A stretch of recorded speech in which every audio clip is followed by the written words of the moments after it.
Acabou de ser aprovada na CCJ a PEC do Lula, ou PEC da gastança, ou PEC do Lula gastador, como vocês queiram chamar. A gente vai falar sobre isso daqui a pouco.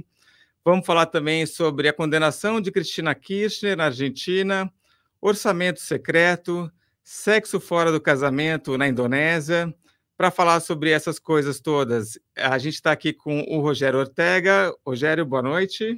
Boa noite, Duda. Boa noite, espectadores e ouvintes do Papo Antagonista. E vamos lá, Joel, tu pode rodar o VT. Aconteceu, você fica sabendo aqui. Papo Antagonista. Bom, o Ortega está estreando no Papo Antagonista, ele que escreve a coluna do Rui Goiaba, na Cruzoé, e que é brasileiro e português. Ortega está feliz hoje porque foi 6-0, não é isso? 6-1, Duda. Estou especialmente feliz com a vitória avassaladora de Portugal sobre a Suíça agora, que fechou as oitavas da Copa, não é? Agora o calendário das quartas está definido. Felizmente, o Brasil só corre o risco de pegar Portugal na final. Nós jogamos contra a Croácia nesta sexta-feira, ao meio-dia, se não me engano. Enfim, meu coração brasileiro e a parte portuguesa dele estão muito felizes hoje. Joia. Bom, nós vamos falar então dessa aprovação na CCJ da PEC do Lula. Quem estava cobrindo essa história era o Wilson, né? O Wilson Neto, Wilson Lima, o grande Wilson, que estava... O Wilson não está aqui, aliás, porque ele está lá, na CCJ do Senado, apurando em loco. Para a gente falar que ele estava preso lá na CCJ, mas ele foi solto e está indo para a redação lá em Brasília e deve se juntar a nós daqui a pouquinho. Mas vamos ler, então, a matéria que ele acaba de publicar no site do Antagonista. Pelo texto, o governo Lula será obrigado a apresentar um novo marco fiscal até 31 de agosto do ano que vem. Por votação simbólica, a Comissão de Constituição e Justiça do Senado aprovou a PEC do Lula, proposta que amplia o teto fiscal em 145 bilhões de reais. Além disso, a emenda abre margem para o uso de aproximadamente 23 bilhões em investimentos em 2022 e 2023. Esses recursos são fruto de excesso de arrecadação acumulados nos anos de 2021 e 2022. Assim, o impacto da medida pode chegar a 168 bilhões. A conta vai crescendo. Sim. A excepcionalidade será válida por 2 anos. Tinha esse debate se ia ser 4, né? Uhum. Ficou em 2. Agora o texto segue para o plenário da Casa. Como está nessa matéria, um pouquinho mais embaixo, já tu pode indicar, o Euriovisto Guimarães está dizendo que vai apresentar uma emenda no plenário para tentar reduzir o prazo de validade dessa PEC para 1 ano, ao invés de 2. Mas é aquela história que os telespectadores do Papo Antagonista já sabem muito bem. Um cheque em branco bilionário para o Lula no começo do governo dele, né? E a ideia inicial era que fosse de 175 bi, né? Esses 145 são fruto de negociação do Lula no Senado, com o pessoal do Centrão e tal. Isso. E a matéria segue aí com um comentário do Alessandro Vieira, que é tucano, né? Se nós entrarmos no orçamento de 2024, é óbvio que essa discussão vai se tornar eleitoral, a não ser... Bom, tudo isso está acontecendo... Esse é o Flávio Bolsonaro falando. Claro, é basicamente nisso que eles pensam, né? Se estiver valendo para 2024, tem eleição municipal e aí não é legal para a gente, né? Exato, né? Para o bolsonarismo seria... Para o bolsonarismo não seria bom. E, enfim, está sendo uma super correria esse processo aí para aprovar, porque isso precisa ser aprovado esse ano, né? O Congresso entra em recesso dia 22 e a gente tem uma outra... Vamos continuar, essa aí que é a grande notícia do dia.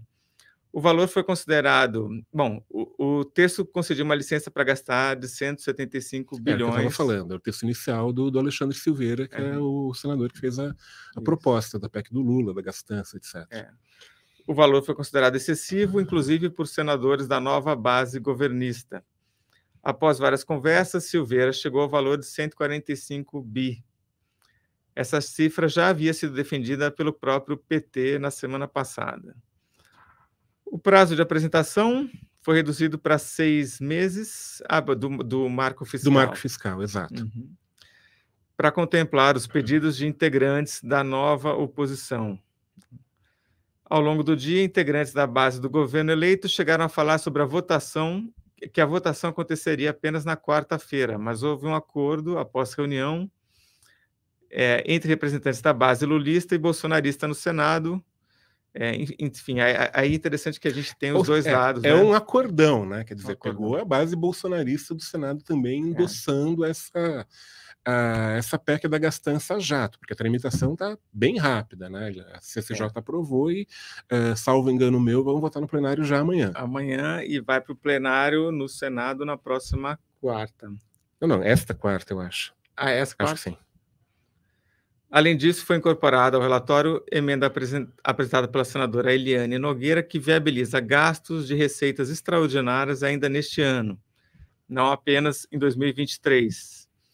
Ela também já estava no pacote do acordo entre os parlamentares. Assim, o atual governo também sai beneficiado pela PEC do Lula, com cerca de 23 bilhões disponíveis para fechar as contas deste ano, né? A gente tem uma outra matéria que comenta essa rapidez com que está sendo negociado, né, e aprovada essa PEC do Lula. A PEC do Lula pode ser a segunda mais célere do Congresso. Isso. Por favor, Joelton. É... Exatamente isso. Vão ser no máximo 18 dias de tramitação, somando Câmara e Senado, e ela tem que ser votada até 16 de dezembro, ou seja, em 10 dias, para passar a valer já em janeiro. Isso. Então, uma coisa que está sendo expressa aí, né? Que está sendo... Fast track. Exato. E a gente tem uma análise que foi interessante, que é o novo texto da PEC compra a tese de Lula sobre crescimento econômico. A gente aqui falou de um monte de gasto, de bilhões de reais, né? E aí, enfim, os congressistas que estão votando isso precisam justificar isso de alguma maneira, né? Pelo jeito, o Lula falava muito no começo de que não precisamos de uma emenda à Constituição para conseguir aumentar a verba para o Bolsa Família, né? Mas agora, vamos lá, o Alexandre Silveira já tem uma outra justificativa. Pode descer um pouquinho mais? Isso. A proposta do Alexandre Silveira, então, que pede essa PEC do Lula, amplia o teto para 175 bi, Bolsa Família e... a proposta original, né? Que é votada hoje, 145. E na justificativa ele defende a ampliação do gasto público para fomentar o crescimento, a mesma tese de Lula. A história do efeito multiplicador do gasto público, né? Que é muito cara ao Lula e aos economistas alinhados com o PT. A história da carochinha, né? Que não é uma falácia isso aí, certo? Mas se citou a teoria monetária moderna, você já fica com o pé atrás, porque, já não é um bom sinal.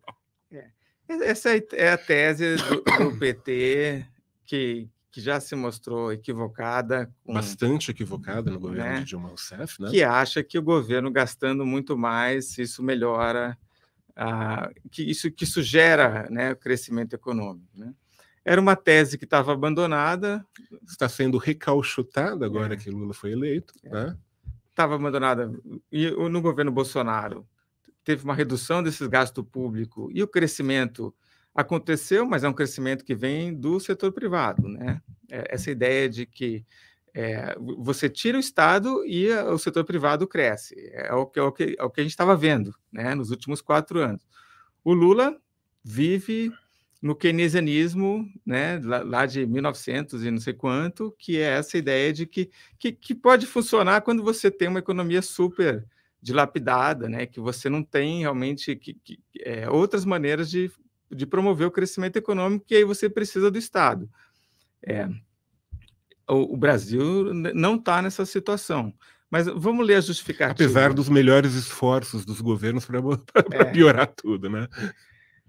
Além de não comprometer a sustentabilidade da dívida, os gastos adicionais propiciados por essa PEC poderão, em verdade, ampliar a capacidade de pagamento do governo.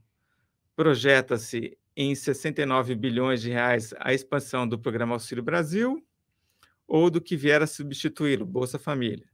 A teoria keynesiana tradicional, bem como a chamada teoria monetária moderna, enfatizam o papel central da política fiscal em contraposição à política monetária. Agora, vejam que maravilha esse parágrafo que vem logo a seguinte. Mais especificamente, recomendam a expansão de gastos públicos sem a devida compensação na forma de elevação de tributos. Potencializa-se dessa forma o efeito multiplicador de tais gastos. De onde vai sair esse dinheiro? É óbvio que você aumenta a dívida pública, né? Se você não aumenta a arrecadação de imposto e aumenta o gasto, né? É dívida pública, que isso vai gerar aumento de juros, inflação. É uma receita do fracasso. Total. Né? E ainda, vamos seguir ali, que é interessante. Como é frequentemente ensinado nos cursos de economia da Unicamp. Unicampers. A transferência de renda para as camadas mais pobres da população estimula o consumo, o que em um contexto de elevado desemprego, lembrando que o desemprego está em queda no Brasil, Está em queda, né? exato. Estamos eu acho que é 8%, caiu, estava 12%. Uhum. Permite a expansão da produção sem pressões significativas sobre o custo do trabalho. Eles falam da queda do desemprego logo no parágrafo seguinte. Vale lembrar que, a despeito da recente melhora do mercado de trabalho, com a taxa de emprego apresentando uma trajetória consistente de queda, atingindo 8% em novembro, seu nível encontra-se muito acima do que pode ser considerado uma situação de pleno emprego. Agora, para níveis brasileiros, é isso, né? O Cláudio conclui muito bem, inclusive. Na prática, o que se defende é vamos gastar mais para mover a economia, gerar emprego, aumentar a arrecadação e melhorar o fiscal. Vai dar certinho. Só que não, né? Boa ironia aí no final do Cláudio, né?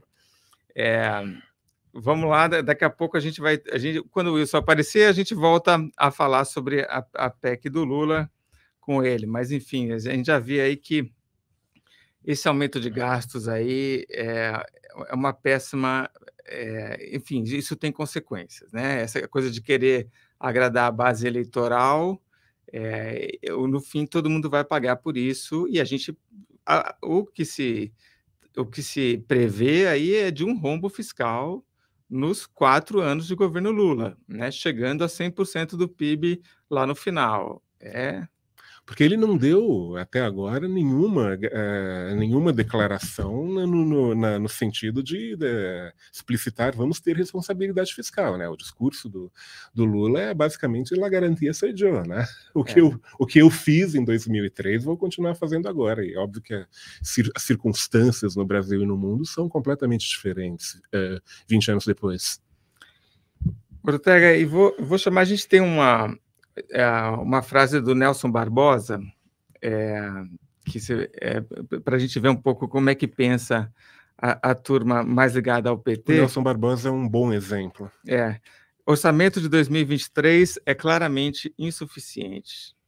Ex-ministro da Fazenda, durante o impeachment de Dilma Rousseff, participou de evento organizado pelo jornal O Globo, hoje, terça-feira. Vamos ver o que ele diz. Nelson Barbosa, que foi o ministro da Fazenda, saiu em defesa da PEC do Lula, que é votada, já foi votada e aprovada, certo? O economista se alia ao argumento do autor da proposta, Marcelo Castro, de que o orçamento deste ano seria inexequível. Sem o texto. O orçamento de 2023 é claramente insuficiente. É preciso criar o espaço fiscal adicional e o Congresso está debatendo isso. Ele ainda diz que a transição requer uma autorização e que tal autorização não é incompatível. Não é incompatível com a estabilidade fiscal e monetária do país. Barbosa ainda defendeu que novas regras de âncora fiscal não sejam tratadas em PEC. A Constituição deve prever que haverá uma lei dizendo quais serão as ações do Tesouro. E a outra coisa que já apareceu em discussão agora é prever a possibilidade que o novo governo passe a rever o teto de gastos por emenda complementar. A parte de as novas regras de âncora fiscal não serem tratadas em PEC, ou seja, não serem assunto constitucional, me parece até uma coisa sensata. Os economistas com quem eu converso, alguns meus amigos, até dizem que entre os economistas mais próximos do PT, o Barbosa seria uma alternativa menos pior, assim, diante do pavor dos outros que estão ali à volta do Lula e esperando ocupar cargos ali no novo ministério, né? Vamos ver se ele foi ministro da Fazenda, né? Mas esse cargo do ministro da Fazenda aparentemente está com o Fernando Haddad. Né? Sim, agora... é o que dizem que tem a bênção do André Esteves e tal. Mas... Haddad é bom de fazer o que o Lula manda, né? Como o Graeb e você comentaram ontem. E, enfim, mas aí ele pode pegar alguma outra pasta aí, né? Uhum. A gente tem um vídeo... Joel, você pode colocar do Rafael Favetti comentando essa PEC da transição, PEC da gastança, PEC do Lula gastador na transição. Solta lá, Joel, por favor. Na Câmara dos Deputados, eles estudam e cogitam, e pelo menos foi ventilado, a ideia de trabalhar em cima de um teto de 80 bi. Esse valor atenderia e conseguiria atender o pagamento do valor do Auxílio Brasil ou Bolsa Família de R$600 mais R$150 por criança? Quanto ao financeiro, sim. O Brasil tem financeiro. O que nós não temos é o orçamentário. O problema dessa discussão da PEC não é o financeiro, porque o financeiro nós estamos tendo uma arrecadação recorde ano a ano. O problema desta PEC, problema entre aspas, né? A grande discussão é a vinculação da despesa por causa do teto de gastos. O teto de gastos ele não é uma proposta de política pública que pensa na arrecadação. Ao contrário, ela pensa no gasto. Logo, toda essa discussão não tem a ver com o financeiro, não tem a ver com a arrecadação. Não é que falta dinheiro ou sobre dinheiro. Isso não é um problema. O problema é outro, de outra ordem. É como faremos para a âncora fiscal segurar e em que medida segurar os gastos daqui para frente. Lembrando que a reforma administrativa não veio, foi prometida pelo governo Bolsonaro e não veio. Aliás, o governo Bolsonaro mandou uma proposta de reforma administrativa, porque essa seria para o gasto. Por que eu estou falando de reforma administrativa? Porque ela seria para o gasto atual. Se nós tivéssemos uma reforma administrativa para os gastos atuais, não haveria nenhuma necessidade de discutir PEC mais, teto de gastos, certo? Porque você diminui os gastos atuais e você já tem aí uma questão estrutural e não mais conjuntural para o gasto público. Então, tudo que está sendo discutido agora não é em relação à receita, a financeiro, mas sim a orçamentário na despesa. E aí essa briga que eu acabei de dizer do prazo, né? Acho que está sendo agora conduzida uma discussão política de entendimento que é para 2 anos. Então, o próximo governo vai ter aí este prazo para decidir junto ao parlamento qual será a próxima âncora fiscal. E âncora fiscal, gente, é basicamente gasto, não é receita.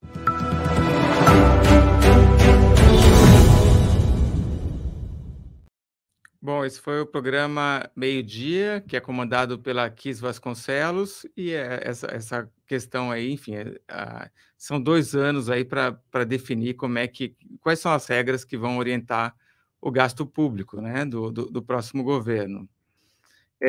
Bom, a gente também tem, todas essas negociações acontecendo, né, dentro do Congresso. Vale a gente dar uma passada para ver onde estava o Lula, né? Porque o Lula é o principal, que vai ser o principal beneficiado disso daí, porque vai poder gastar mais do que, bastante do que ele gostaria aí nos próximos 2 anos. Enquanto aliados trabalham, matéria também publicada pelo antagonista, enquanto aliados trabalham pela PEC da gastança, aprovada, Lula ficou em hotel. As agendas do petista não têm sido divulgadas, mas as reuniões dele com lideranças políticas e cotados a ministérios são frequentes. Apesar de a sede de transição ser o CCBB, Lula escolheu o hotel onde está hospedado em Brasília para ser o seu QG.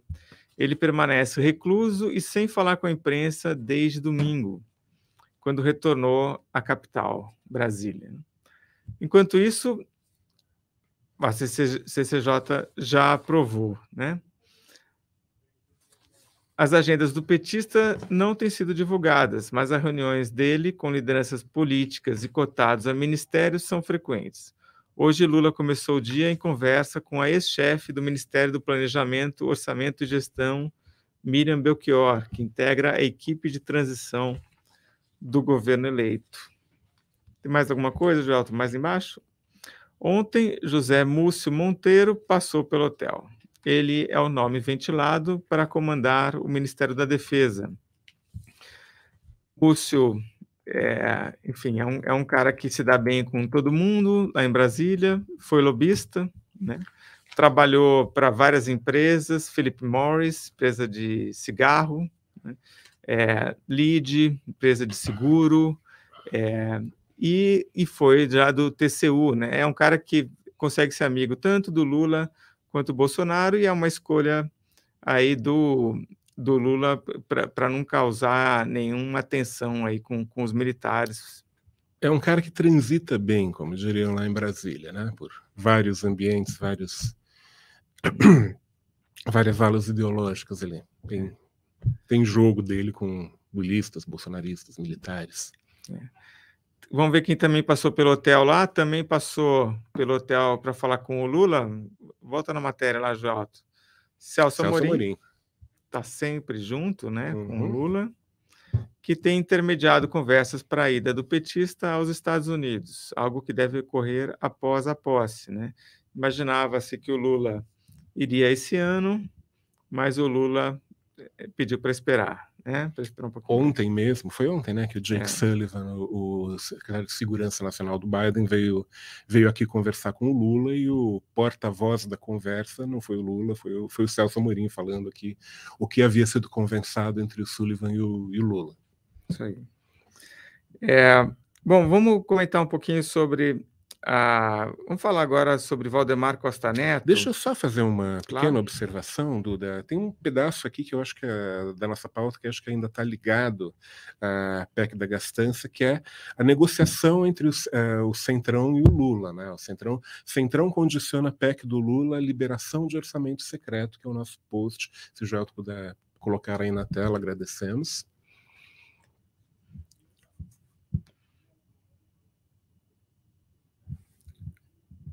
Joelton, a nota é Centrão condiciona a PEC do Lula à liberação de orçamento secreto. Isso. Pode pôr para a gente?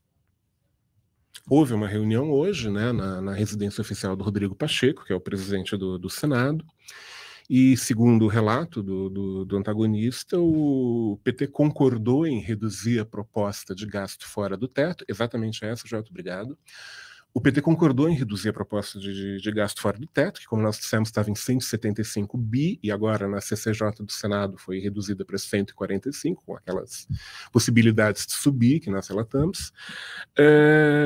Mas concordou em reduzir e espera a liberação de 8 bi ainda neste ano nas chamadas emendas do relator. São nada mais são que o orçamento secreto de que Lula e o PT falaram mal, usaram para criticar Jair Bolsonaro ao longo de toda a campanha eleitoral deste ano. Já está todo mundo se acertando, né?